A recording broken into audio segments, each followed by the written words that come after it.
My name is Jason Pizatella, President and CEO of the Morgantown Area Chamber of Commerce.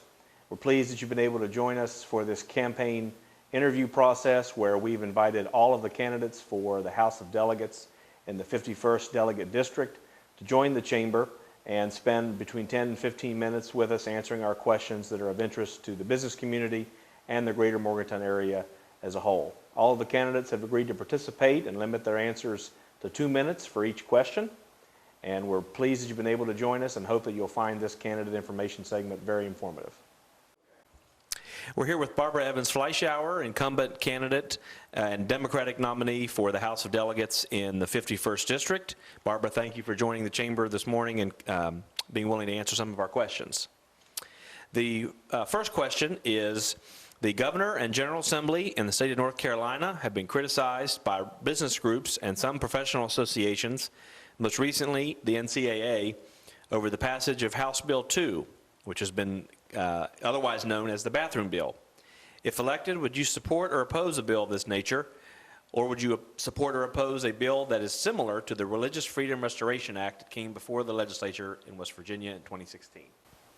Thank you, Jason. And first, I want to thank the Morgantown Area Chamber of Commerce for giving us the opportunity to answer these important questions. These video interviews give voters a chance to compare and contrast the candidates, and I welcome a chance to share my answers. In response to that question, I voted against the Religious Freedom Restoration Act in 2016, and I would vote against a bill containing the same or similar provisions if it were to return in 2017. It would definitely bring unnecessary hardship upon our local and state governments, as well as our businesses, like that has been suffered in Indiana and North Carolina. Why in the world would we pass something that increases the liability of state and local governments and would subject West Virginia to economic boycotts that could cost our state millions in lost business opportunities? I certainly don't know. A second reason we don't need this bill is because religious freedom is already covered in our state and federal constitutions. And last, and maybe most important, I think it's a mean-spirited bill. Our laws should encourage businesses and schools to serve everyone and not permit discrimination against particular groups of people. That would be going backward, and I don't think that's the direction we want to go. The next question is, the state of West Virginia's budget has become increasingly challenging in recent years due to reduced severance tax revenues from coal and natural gas, combined with the ongoing effects of reduced consumer spending from the lingering recession. Would you support increasing taxes if necessary to ensure that the state maintains the constitutionally required balanced budget? Why or why not? Well, I took an oath of office and I swore to uphold the state constitution, and I take that oath very seriously. Our constitution requires that the legislature pass a balanced budget. I voted for a significant tobacco tax increase this year in order to balance the budget. Although I would always be very careful to scrutinize any tax increase for the effect that it might have, or for the reason it was passed and the effect that it might have on those being charged. I don't think it's proper for any legislator to rule out increasing taxes if that would be necessary to balance the budget. Small businesses make up the majority of members in the Morgantown Area Chamber of Commerce. If elected, what would your top legislative priorities be to help small businesses thrive and maintain their presence in the Morgantown area? My number one priority for small businesses is the LEAP bill that I sponsored in 2016, HB 4684. LEEP stands for Local Energy Efficiency Partnerships. This bill would allow counties and municipalities to use their bonding authority to help small businesses wanting to invest in energy efficiency. Many small businesses do not have access to sufficient capital to improve their heating, insulation, windows, etc.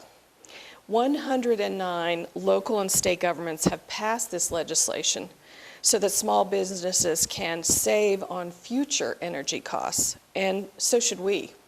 In addition, I'll be closely monitoring funding for WVU and highway infrastructure. I know our small businesses depend greatly on our investments in roads and higher education. That is a good segue to our final question, and that is, in May 2015, the Governor's Blue Ribbon Commission on Highways released its final report outlining various findings and recommendations concerning the future of the State Road Fund.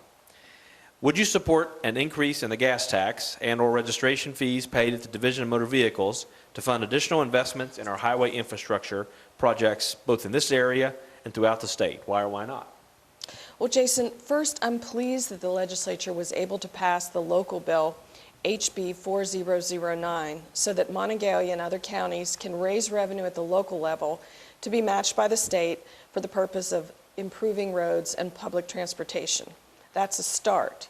But we need desperately to figure out ways to increase contributions to the state road fund, which are shrinking. They're shrinking in part because the state road fund is funded primarily through the gasoline tax, which is based on gallons. I'm open to considering several ways to beef up our state road fund, including increasing the gas tax.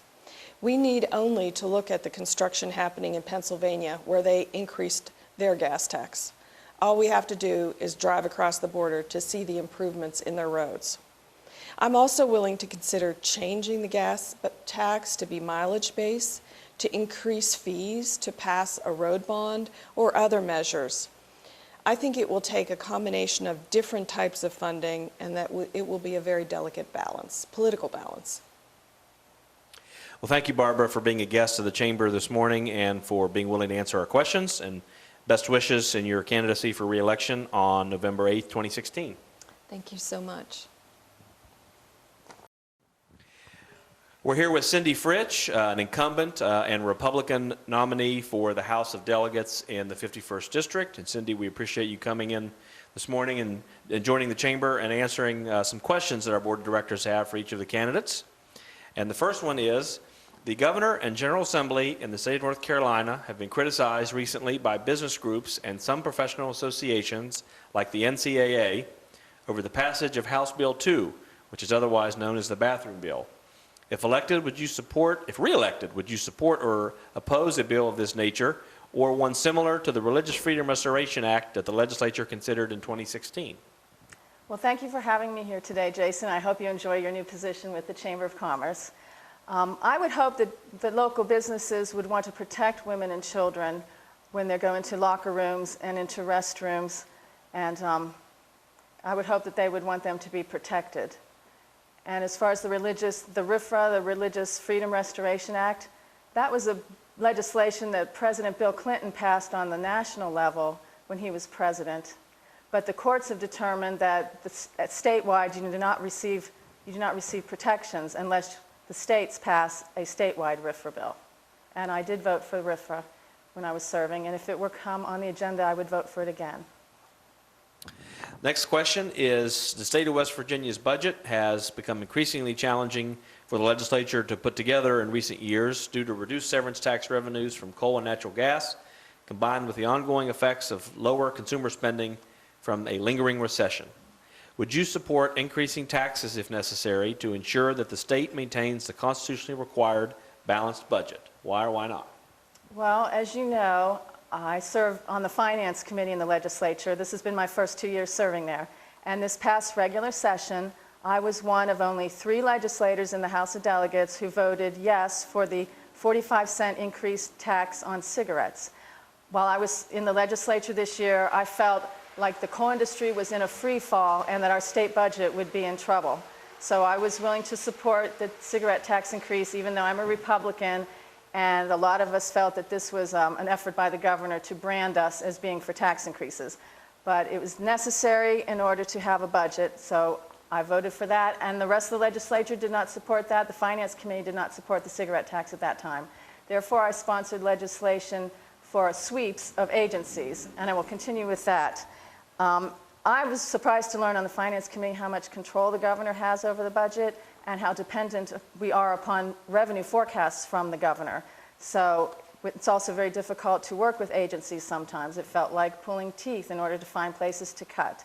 And I will continue with that. I'll continue with economic reforms and legal reforms and regulatory reforms in order to make businesses more prosperous, so there's more jobs and more revenues in West Virginia. And I think with the oncoming cracker plants in Pennsylvania and Ohio, and the increase in natural gas production with the pipelines Dominion is going to build, we will not have revenue problems in the very near future. 2018 should have the cracker plants with the manufacturing coming along with that, and we can earn, the state can have $30 to $40 million a day if Dominion is able to build their pipelines.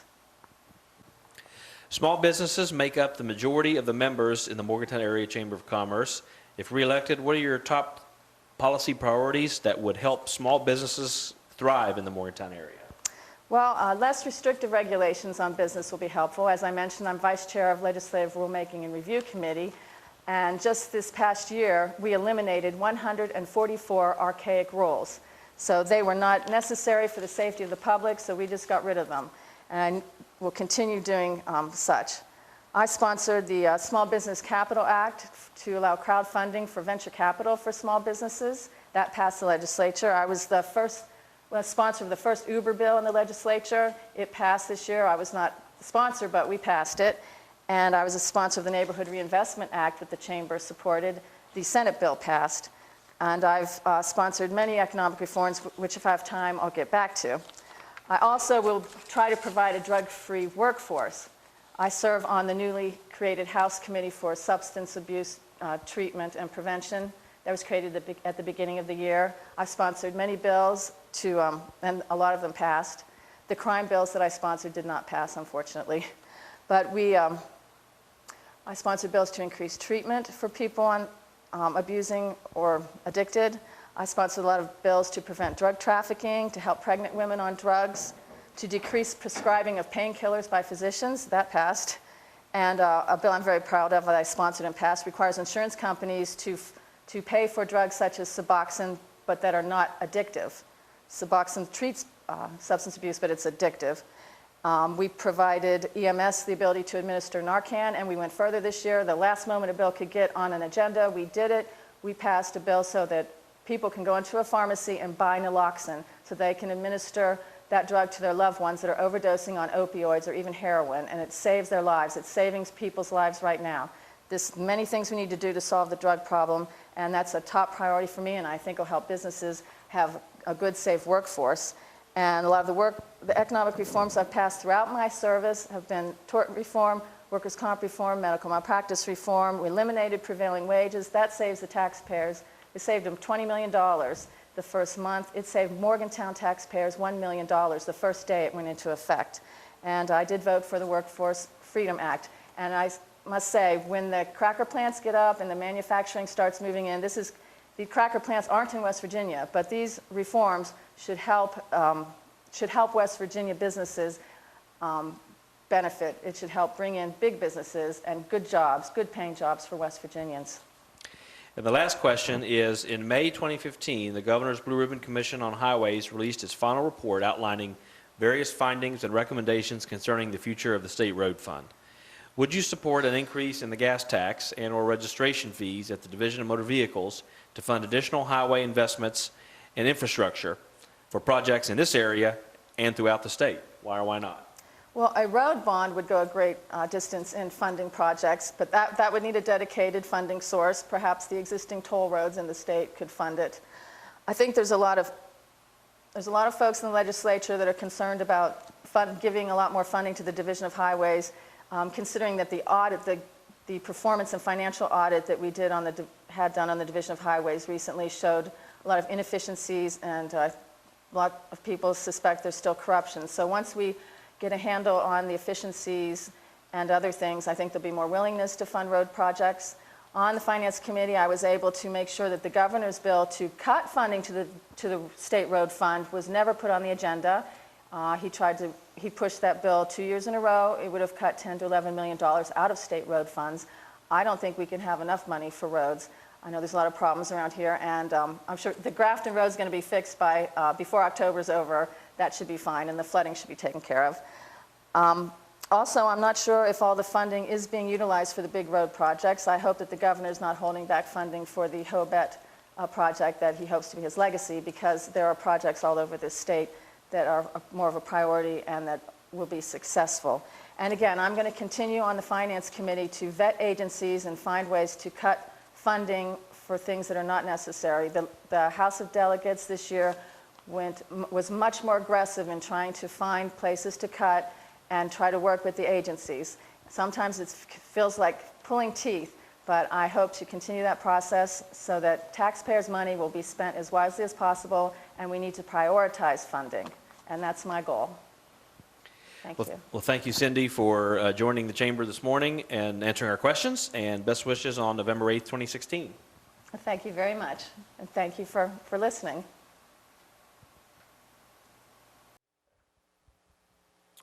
We're here with Eddie Wagner, Libertarian candidate and nominee for the House of Delegates in the 51st Delegate District.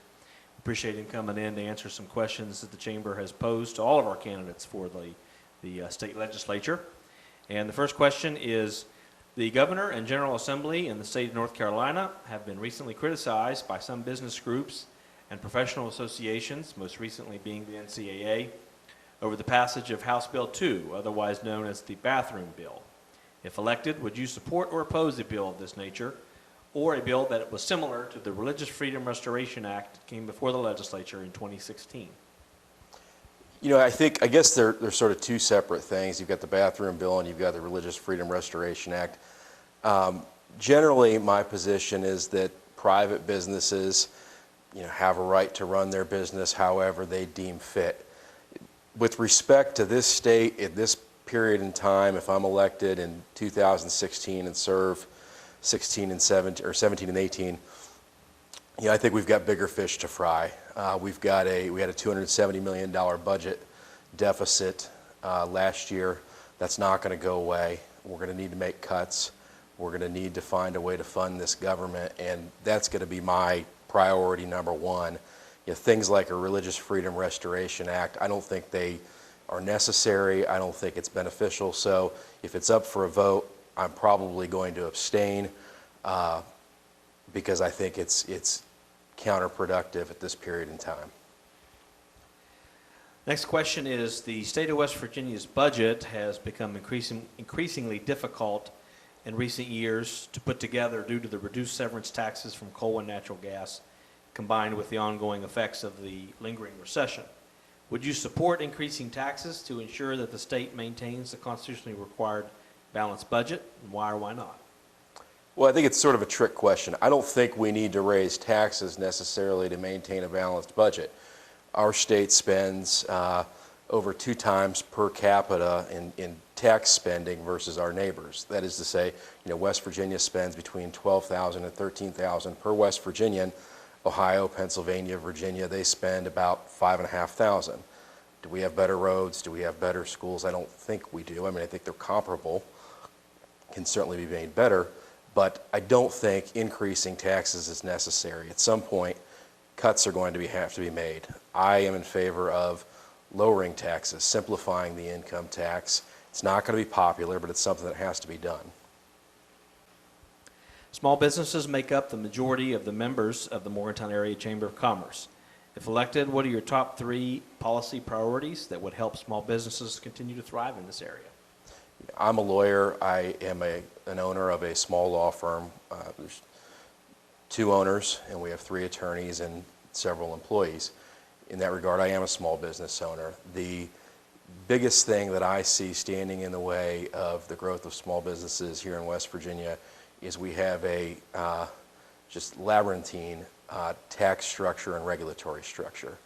I would again reduce income tax, simplify income tax, eliminate a lot of unfair loopholes, deductibles that are inherent in the system. I would eliminate the B&O tax. Very few states have B&O tax. I think there's 1 or 2 other states that have it. That's a gross tax. So if you're running a business in, say, Clarksburg, which has a 1% tax, or I believe Morgantown now has a 1% B&O tax, that's 1% off the top before you take out any deductions that you're paying and your competitor in, for instance, Marietta, Ohio, is not paying. So those 2 taxes, I think, would be simple. Eliminate markups, mandatory markups on gasoline and consumer products that make a small business owner, for instance, owning a oil and gas service company that's paying for a fleet of trucks, they're paying more for their gasoline than someone operating a similar business over in Ohio or Pennsylvania would be. And the last question is, in May 2015, the Governor's Blue Ribbon Commission on Highways released its final report outlining various findings and recommendations concerning the future of the state road fund. Would you support an increase in the gasoline tax and/or registration fees paid at the DMV to fund additional highway infrastructure investments in this area and throughout the state? Why or why not? Again, I mean, we're already spending plenty. I think what needs to happen is we need to find a way to be more efficient with the dollars we have. I think the prevailing wage bill was a step in the right direction on that. Hopefully we're going to be able to complete road projects more cost effectively, but I think increasing competition for those contracts is going to allow us to build our roads much more cost effectively, such that we're not going to need to increase gasoline or driver's license fees. So I would oppose any increased gasoline taxes. Well, Eddie, thank you for coming in and joining the chamber today and answering our questions, and best wishes at the election on November 8th. Thank you, Jason. Okay, thank you. We're here with Eric Finch, a candidate for the House of Delegates in the 51st Delegate District, and he's agreed to answer some questions for us. And the first question, Eric, is the Governor and General Assembly in the state of North Carolina have been criticized recently by business groups and some professional associations like the NCAA over the passage of House Bill 2, otherwise known as the bathroom bill. If elected, would you support or oppose a bill of this nature, or one that was similar to the Religious Freedom Restoration Act that the legislature considered earlier in 2016? Well, as a future pastor, I'm pursuing ministry credentials. I understand religious freedoms. I respect religious freedoms, and we must make sure that we protect them or restore them according to the proposed bill last session. But at the same time, I understand tolerance, and we got to make sure we're tolerant. But as far as the case in North Carolina goes, I've been following it somewhat, but not every day. And a lot of what I see, I'm not sure I support like a bathroom bill. I'm more so on the religious freedom aspect. But the NCAA's policy is straightforward when it comes to playing basketball. You play on the team with the gender that you were born with. And the NCAA fails to realize that, I'm assuming, when it comes to the bathroom policy that North Carolina wanted imposed. So at the same time, I want to make sure that we keep businesses happy. We need to bring businesses into the state, but we need to make sure that the businesses are being fair with the criticisms that they make, and make sure that it's not hypocrisy when they're criticizing us. Next question is, the state of West Virginia's budget has become increasingly challenging to put together in recent years due to reduced severance tax revenues on coal and natural gas, combined with the ongoing effects of the recession that still seems to be lingering. Would you support increasing taxes to ensure that the state can maintain the constitutionally required balanced budget? Why or why not? Generally, the short answer to that's no. I don't want to increase taxes at all. Yeah, I'm only 20, but I've already paid taxes numerous times, and I already hate them. But I want to make sure that if I'm not going to say that I won't increase taxes or I won't vote to, because I don't want to make any promises that I can't actually foretell the future on. But if a tax increase is going to happen, I want it to be our very last strategy. I'm more on the cut side. We got to quit wasteful spending. That's happening. We got to evaluate the systems that we use whenever it comes to spending money, and I think home rule is a great way to start that, and make sure our money stays where it came from, and I think that will also improve our roads as well. But I don't want to increase taxes, because when you increase taxes, you're just lowering spending from working families and from businesses. And if you increase taxes, businesses can't hire people, and then we have more people unemployed, and then it gets more expensive real quick, having to pay for the unemployment benefits for the people who can't find jobs because businesses can't afford to employ them. Next question is, small businesses make up the majority of the membership in the Morgantown Area Chamber of Commerce, And if elected, what are your top 3 policy priorities that would help small businesses thrive in this area? Top 3, I touched on it a little bit already, is cut business taxes or not increase them for sure. That way they can afford to hire new people, afford to expand within Morgantown or across the state or even out of the state.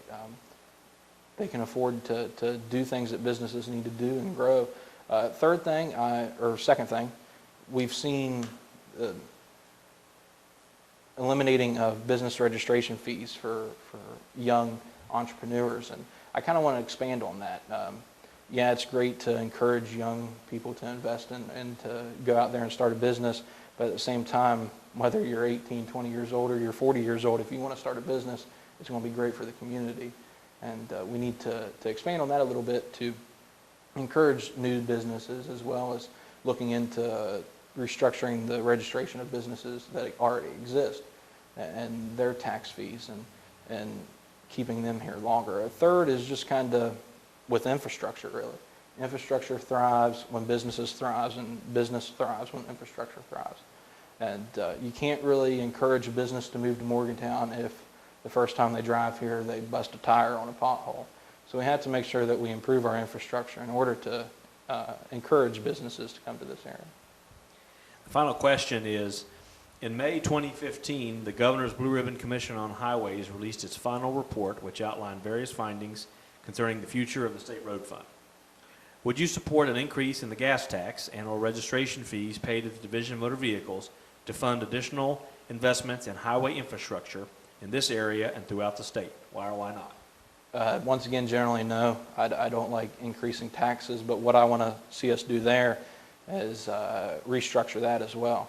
We have a lot of new fuel-efficient cars, a lot of new cars that don't use fuel at all. They use electricity, and of course they use fuel but not our gasoline, and so they're not paying any fuel tax at all to use our roads. So we have to look at that a little bit, make sure everyone's paying their fair share to use the roads in Morgantown and across the state.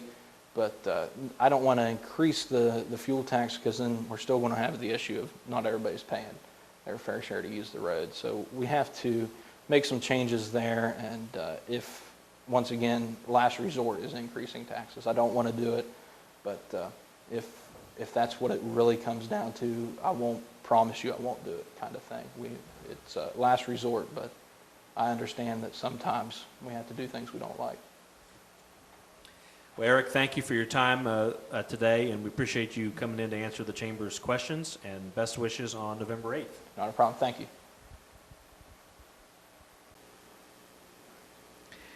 We're here with Evan Hansen, candidate for the House of Delegates in the 51st District. And Evan, the first question is, the Governor and General Assembly in the state of North Carolina have been criticized by business groups and some professional associations, most recently the NCAA, over the passage of House Bill 2, otherwise known as the Bathroom Bill.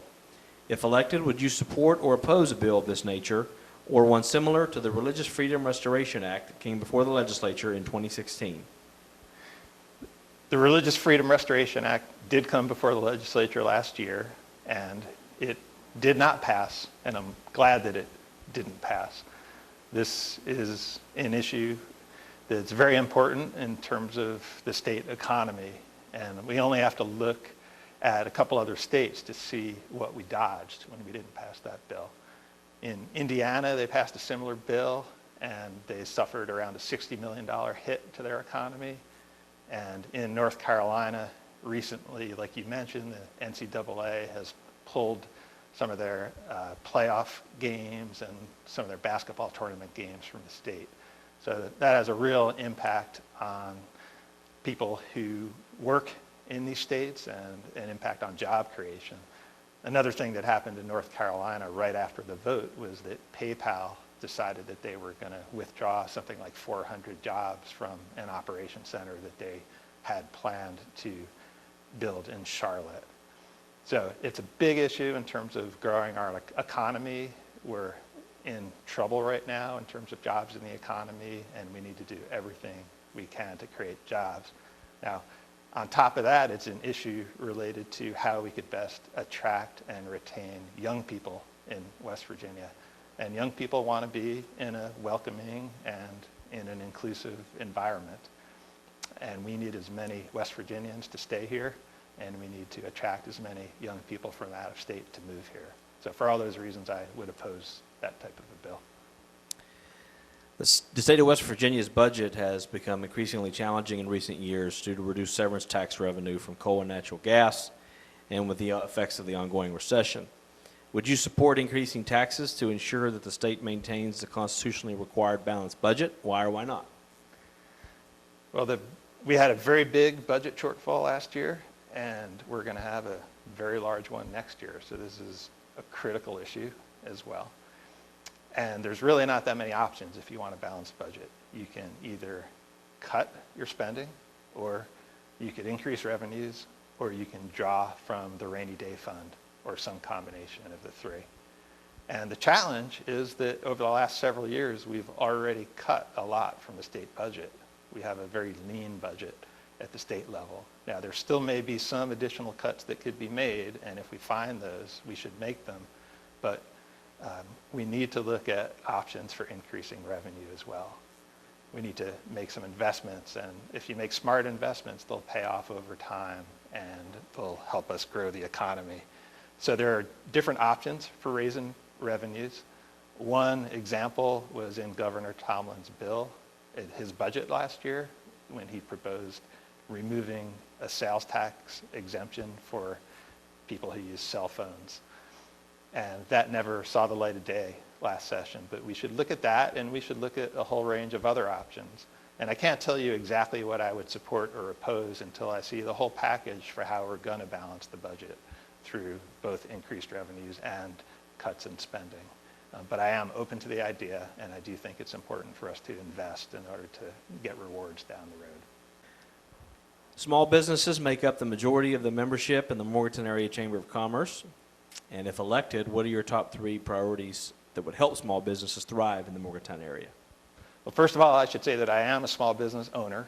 I started a small business almost 20 years ago here in Mon County and grew it to where it is today. I've got 12 employees now, and we do work related to environmental science and environmental policy, and our clients include federal and state agencies and cities and counties and a number of different types of clients. So I know from personal experience what it's like to start a business and grow a business here in the Morgantown area. And in terms of legislative priorities, I think the number 1 priority is what I mentioned a minute ago, which is that we need to have a well-educated, drug-free, well-trained workforce. We have so much going for us in West Virginia, and having an even better educated workforce would go a long way toward helping small businesses. The second thing that we need to do in Charleston is make sure that we fully fund our infrastructure. This is a big issue in the Morgantown area, not just paving our existing roads, but building new roads and new infrastructure, because we're a growing area. And the third thing that's important for small businesses is improving the quality of life here in the Morgantown area. And that's a kind of a broad term, but it would include everything from having a thriving arts and music scene in Morgantown, to having community parks, to having lots of outdoor recreation opportunities. And the reason for that is that businesses that are considering where to create jobs look at things like that. They want to go to a place that has high quality of life. And employees who are considering where to move also want to settle in a place that has high quality of life. So those would be my 3 priorities. And the last question is, in May 2015, the Governor's Blue Ribbon Commission on Highways released its final report outlining various findings and recommendations concerning the future of the state road fund. Would you support an increase in the gas tax and/or registration fees paid at the Division of Motor Vehicles to fund additional highway infrastructure projects in this area and throughout the state? Why or why not? I've been talking to voters all over the county over the last few months, and the issue that I hear about most is the state of our roads. It's a big issue, and I don't think it's too much to ask that Charleston takes care of our roads. You only have to go across the state line to Pennsylvania or Maryland, and you can see that it's possible. But the challenge is that we have to have the revenues to do the job. And for that reason, I think we do need to look at increasing revenues. There are a couple reasons why the revenues are down. One is that the price of gas is down, so the gas tax amount is lower than it had been in the past. And the revenues are also down because people are driving more fuel-efficient vehicles. And again, that means the gas tax revenues are down. So we need to look at ways to adjust that so that we could fully fund our road system and take care of our roads. Now, over and above fixing the potholes and ditching the sides of the roads and things like that, here in Mon County, we're growing and there are needs for new infrastructure and new roads.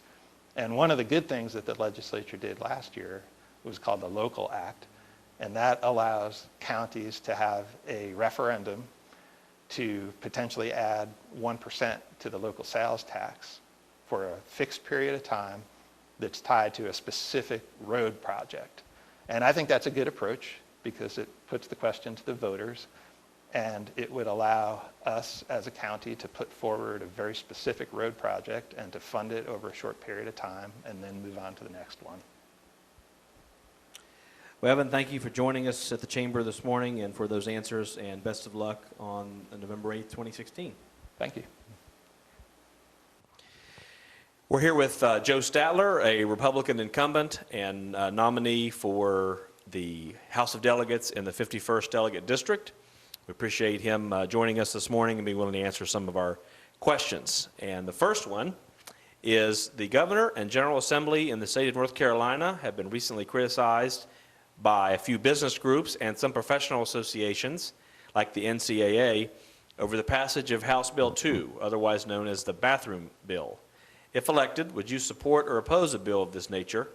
And would you support or oppose a similar bill to the Religious Freedom Restoration Act that came before the legislature in 2016?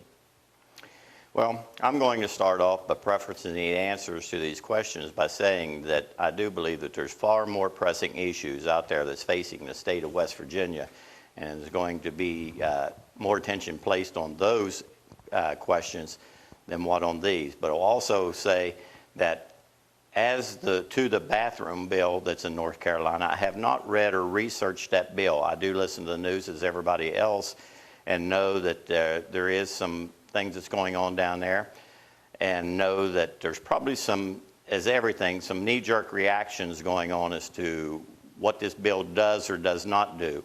So to answer your question as to whether I would support it, as in any legislation, I'm going to read and look at the legislation and make an opinion based upon what that legislation is, because that's what's going to drive it. I will say to the RFRA bill that when you look at the RFRA, what was simply in place they were trying to do in 215 was to pattern a bill that's in place in several of our surrounding states and also from the federal level. That bill, I believe, was in 1992 under President Clinton at the time, was passed. And it is a U.S. bill, and it would just more or less mirrored our bill in West Virginia after it. Next question is, the state of West Virginia's budget has become increasingly challenging to compile in recent years due to reduced severance taxes revenues from coal and natural gas, combined with ongoing effects of reduced consumer spending from lingering recession. Would you support increasing taxes if necessary to ensure that the state maintains the constitutionally required balanced budget, and why or why not? Well, I'd say to look at the state budget and say that it's in severe problems, there's no doubt about it. How we got there, you know, that point could be argued. And as far as tax increases, again, what I want to look at, the first thing I want to do is, one, I think there's some things out there that could really help. And if we look at the state budget and where we're at, I want to make sure that we're spending our dollar where it needs to be spent and spending it properly. And if you look at a budget, just like a household budget, I would say to you is circumstances has changed in the severance taxes. So that means you have to change the way that you're spending money. And constitutionally wise, we have to have a balanced budget. So that part's already decided. We know that whatever the revenue is coming in is all we can spend. So we've got to mirror the two together to see where we're at. And as of yet, we've not done it. But I will tell you, I will not shut the door that I will not support tax increases. I do believe there's a lot of other avenues that we have to look at first, including right-sizing government before we raise taxes. Next question is, small businesses make up the majority of the members of the Morgantown Area Chamber of Commerce. If re-elected, what would your top 3 policy priorities be to help small businesses thrive in the greater Morgantown area? I think the first thing you got to do, and I hear from businesses all the time, and I can give you an example, is helping them to get a business started. We put too many hurdles in their way in restrictions that we place on them. So the first thing I would want to do is make it much more business friendly for businesses to get started, and remove some of that red tape that's in front of them.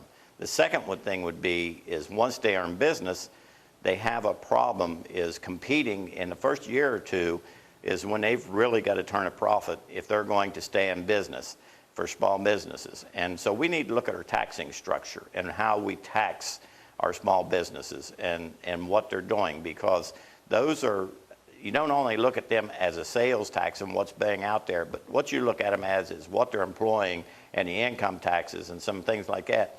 And sometimes we're just putting too much of a tax burden up on a small business trying to get started, I think we have to look at.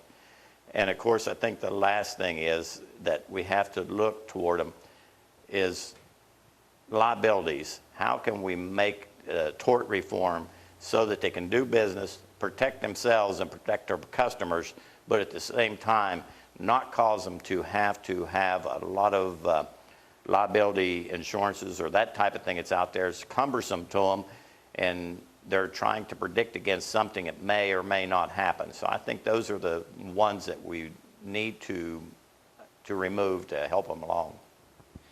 And the last question is, in May 2015, the Governor's Blue Ribbon Commission on Highways released its final report outlining various findings and recommendations concerning the future of the State Road Fund.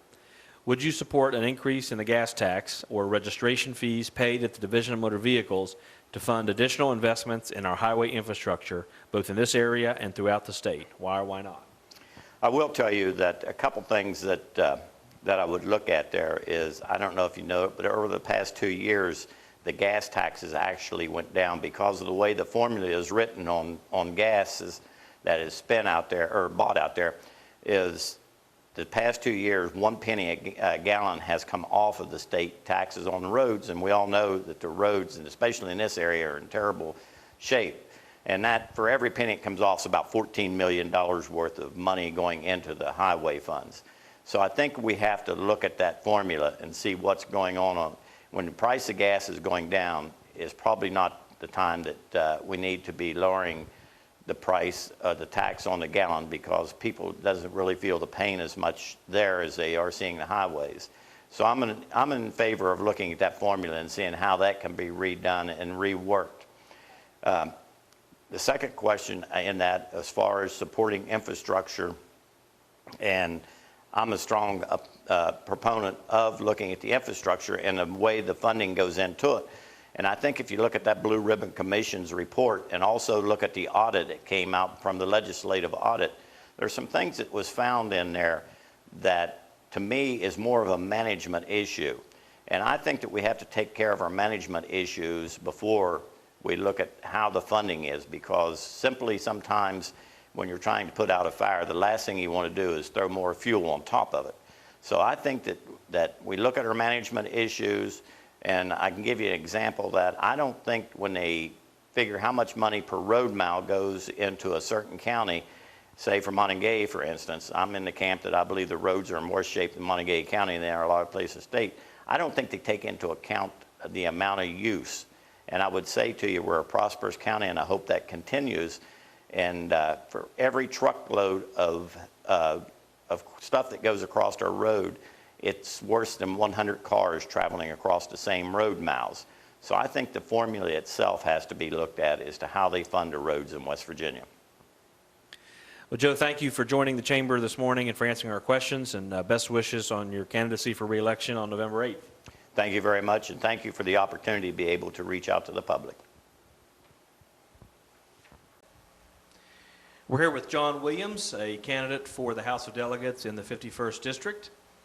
And he's agreed to answer some questions that the Chamber has posed. And the first question, John, is the Governor and General Assembly in the state of North Carolina have been criticized by business groups and some professional associations, most recently the NCAA, over the passage of House Bill 2, otherwise known as the bathroom bill. If elected, would you support or oppose a bill of this nature or one similar to the Religious Freedom Restoration Act that came before the legislature in 2016?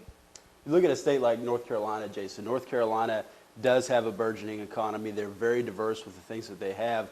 And this one bill has hurt them. Businesses, as Jason stated, they're leaving the state of North Carolina. So how could I, as a legislator, prospective legislator who's aspiring to make West Virginia a better business community with a better business climate, how could I possibly support any of that legislation? It's business killing. It kills companies who want diverse employees to work for them. The word gets out that West Virginia doesn't welcome everyone, and so people are less likely to apply for a position with a company that resides in West Virginia. It would be absolutely a critical hit to our hopes of fostering a better business climate in the Mountain State. The state of West Virginia's budget has become increasingly challenging in recent years due to reduced severance tax revenues from coal and natural gas, combined with ongoing effects of reduced consumer spending from the lingering recession. Would you support increasing taxes to ensure that the state maintains the constitutionally required balanced budget? Why or why not? The shortfall from this past year was bad enough. The projected shortfall for next year is nearly double this past year's shortfall.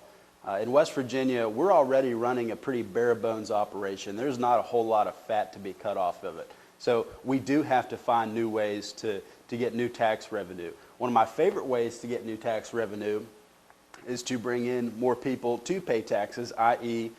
Creating a better business climate, bringing in more jobs to the Mountain State. And that starts with giving incentives to businesses to come here, set up shop, and hire.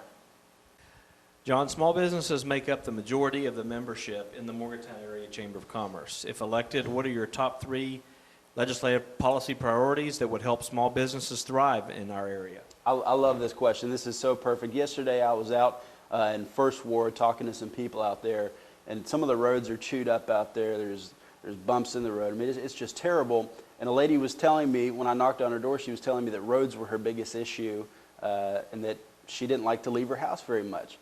There's one issue that is going to be terrible for small businesses. If people don't want to leave their house, are you kidding me? We got to get people out and wanting to buy things from you. Secondly, the traffic problem is another deterrent for people to leave their homes to go purchase things, participate in the economy. We have to address that. And then lastly, education. I've touched on that talking about higher ed. Education is absolutely essential, and I know one might say I'm kind of playing the long game here talking about education, helping small businesses, but we need to invest in the future so that those employees can come invest in your company in the future. The last question is, which is a good segue from your comment on roads. It's in May 2015, the Governor's Blue Ribbon Commission on Highways released its final report outlining various findings and recommendations concerning the future of the state road fund. Would you support an increase in the gasoline tax or registration fees paid at the DMV to fund additional highway infrastructure in this area and throughout the state? Why or why not? We must take a look at the gas tax one way or another. Roads are a utility, much like when you plug into the power grid. If you're going to use it, you've got to pay something to participate in it. So the same way that if you're driving on our roads, the more you drive, the more you should pay. What we've seen over the past decade and a half is that the fuel efficiency of cars has just skyrocketed. And now we've got cars out there that are solely electric and they're not going to the pump at all. So we need to do something to ensure that these people do contribute a more fair amount to the utility that are roads. And then with the gas tax, it needs to be at a number that would be appropriate, that wouldn't break the middle class. Pennsylvania's, I believe, just went up to 44 cents. Ours is currently at 32. That seems drastic to me, but maybe a few cents here and there, and that could really contribute to the road fund. Thank you, John, for joining the Chamber this morning and answering our questions, and best of luck on November 8th. Thanks, Jason. I appreciate it. You're welcome. Thank you. We're here with Nancy Jameson, candidate for House of Delegates in the 51st District. We appreciate you coming in this afternoon, Nancy, to answer a few questions posed by the Chamber of Commerce Board of Directors. And the first question is, the Governor and General Assembly in the state of North Carolina have been criticized by business groups and some professional associations, most recently the NCAA, over the passage of House Bill 2 that has otherwise been called the bathroom bill. If elected, would you support or oppose a bill of this nature, or one that is similar to the Religious Freedom Restoration Act that came before the legislature in 2016? I would absolutely oppose it. I feel that that does nothing but segregate and separate our citizens. If anyone was familiar with the article on September the 13th in the Charleston Gazette, our Senate Majority Leader, as well as the Democratic challenger, also opposed legislation modeled after the North Carolina bill. So I feel this bill does nothing but drive our people apart, and West Virginia, in my opinion, has many more things that we need to be focusing on at this point. The next question is, the state of West Virginia's budget has become increasingly challenging to put together in recent years due to reduced severance tax revenue from coal and natural gas and the ongoing effects from the lingering recession. Would you support an increased tax to ensure that the state maintains the constitutionally required balanced budget? Why or why not? I would be in favor of some tax revenue generated, new tax revenue generated. One of the things that I've been thinking about is a actual tax on venues, sports venues. If we were to increase or implement an income tax or maybe a $10 tax on a ticket for a sports venue, I don't feel that that is a very large tax considering the amount of money that sports venues create. I wouldn't look at sport venues that are implemented at our high school levels or elementary school levels. I would only look at larger venues where people are spending several $100s so for them to have a small tax put on that, I feel that that would be a justifiable tax. Small businesses make up the majority of the membership in the Morgantown Area Chamber of Commerce. If elected, what are your top priorities that could help small businesses thrive in the Morgantown area? Well, as a small business owner myself, I know exactly what that struggle is like. Some months are really great and some months aren't. And so the tax base is very difficult for small business. And I think that we need to figure out a way, maybe raise the minimum wage, put more money in people's pockets, give them an opportunity to bring that money into small businesses. And you know, when we hire out-of-state contractors to build a new school in West Virginia, what happened to bringing in West Virginia small business owners to do that? So I would really like for us to revisit the way that we're actually putting our jobs out for bid, and I think that we need to have some type of avenue there that we actually look at small business in our state first.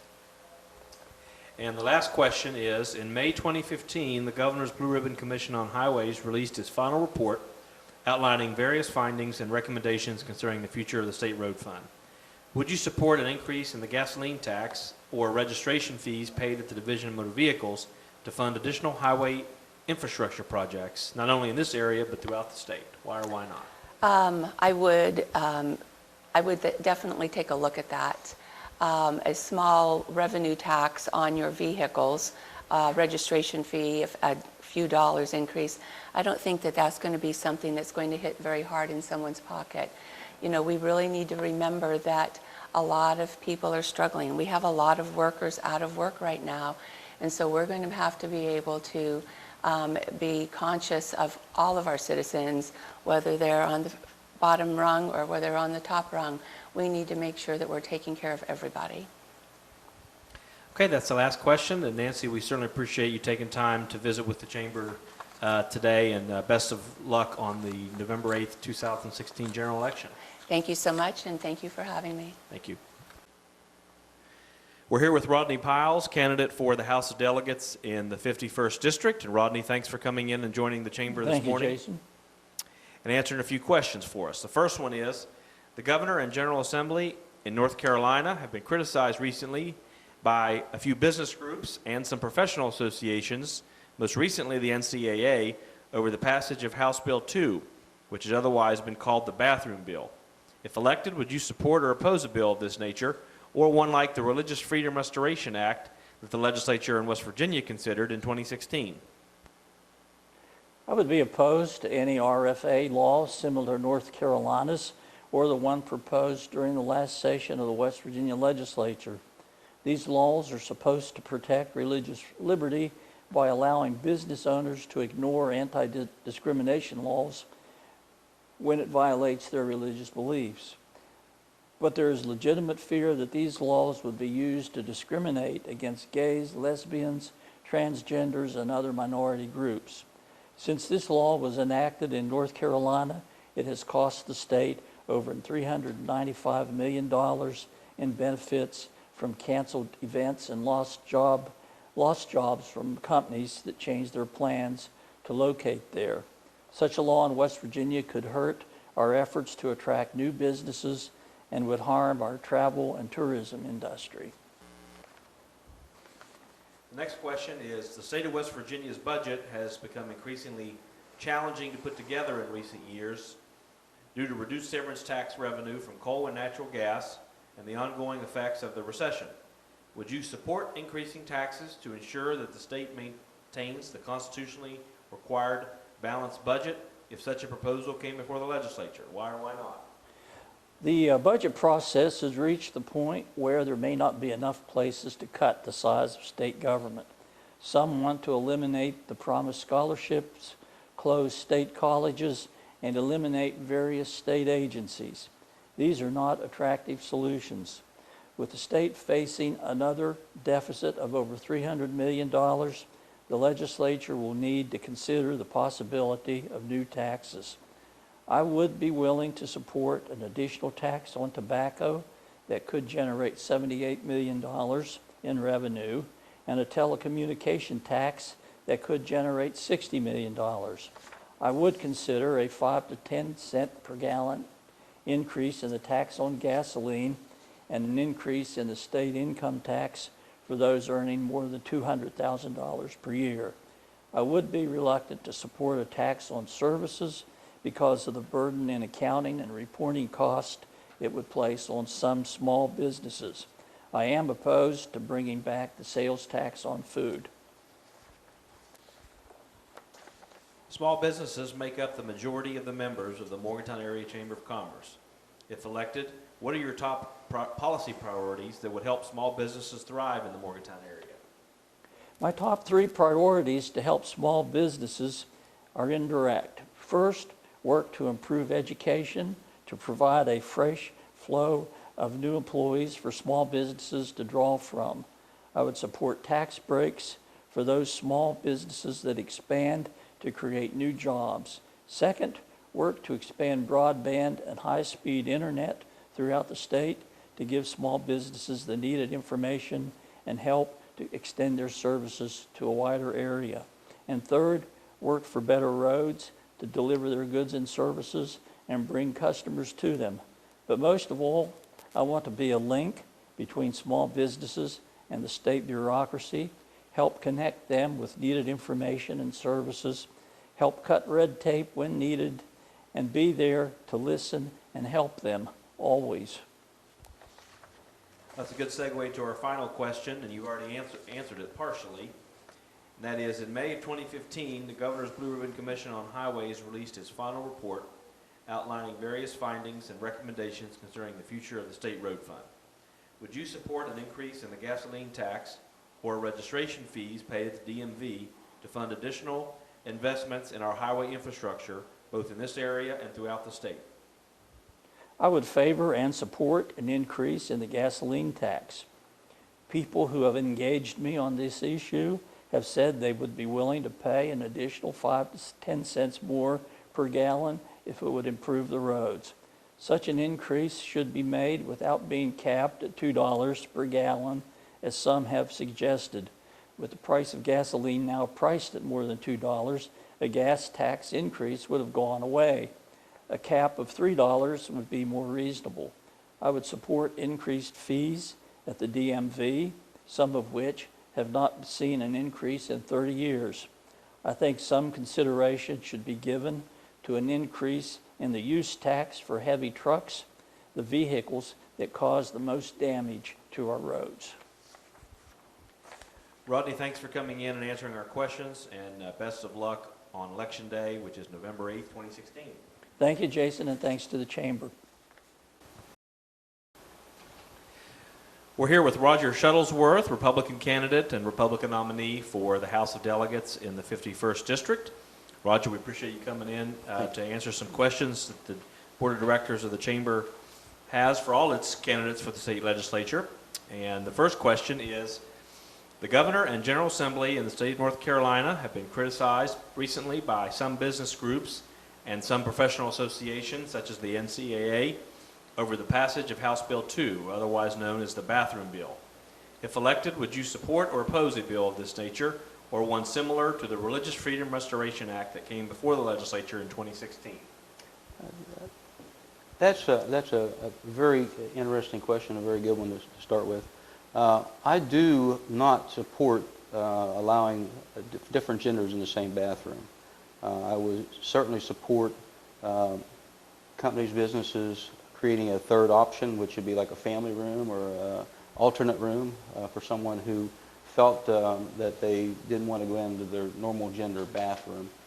That would give them the privacy that they need. And I do think there are some issues that are safety issues for young children, whether they're male or female, and some other reasons that are safety related that might not make it safe for people that might be dressed as males or are males going to female bathrooms or vice versa.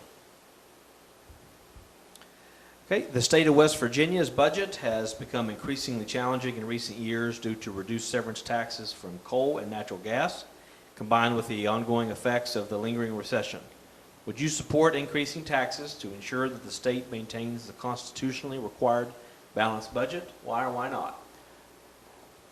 I would like to see all the alternatives. I know quite a bit about it. I've followed this closely. I think almost everyone in West Virginia that has read a newspaper or heard the news or radio or TV has seen that we are in a very precarious position.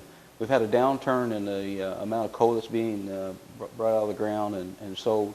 We've also had a downturn in the gas and oil industry. And both those have combined with the current downturn in the business climate around the country. People just aren't spending as much. So with all those things, there are a three-pronged thing that we have to think about. Taxes, at the end of the day, if we can't find alternative methods, perhaps like reducing the size of government, the state's continuing to lose population, maybe we need to look at that as well as one alternative.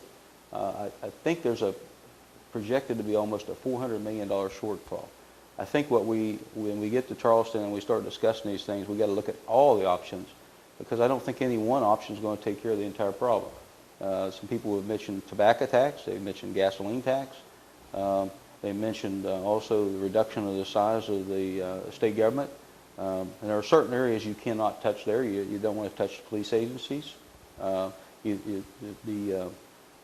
Department of Resources, the state EPA, certain groups that we need for day-to-day efforts to keep the state working well. We also want to create a good business climate for businesses to come to this state at the same time. We want to attract the population back to our state. And to sum this question up, I think we need to look at all the alternatives. At the end of the day, would I say that I would support a tax? If I had debated the issue enough and was informed enough and I knew that there absolutely wasn't a better option, that I would support tax.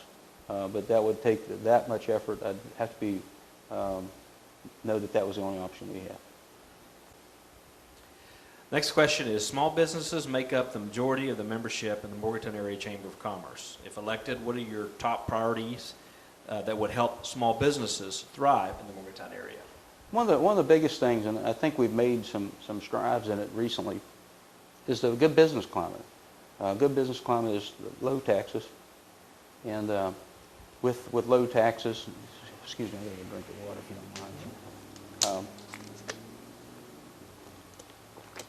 With those low taxes, you also have to give the incentive to want to bring a new business.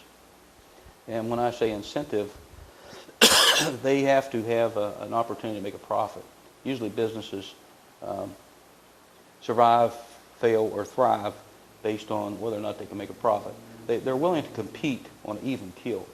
So we have grant programs out there for new businesses are starting to strive. I would certainly entertain continuing those grant programs and incentive programs that would allow new businesses to flourish and come in the area. And for the businesses over here, like I said earlier, that we got to control the taxes, give them a good business climate where they can grow and expand and profit and flourish.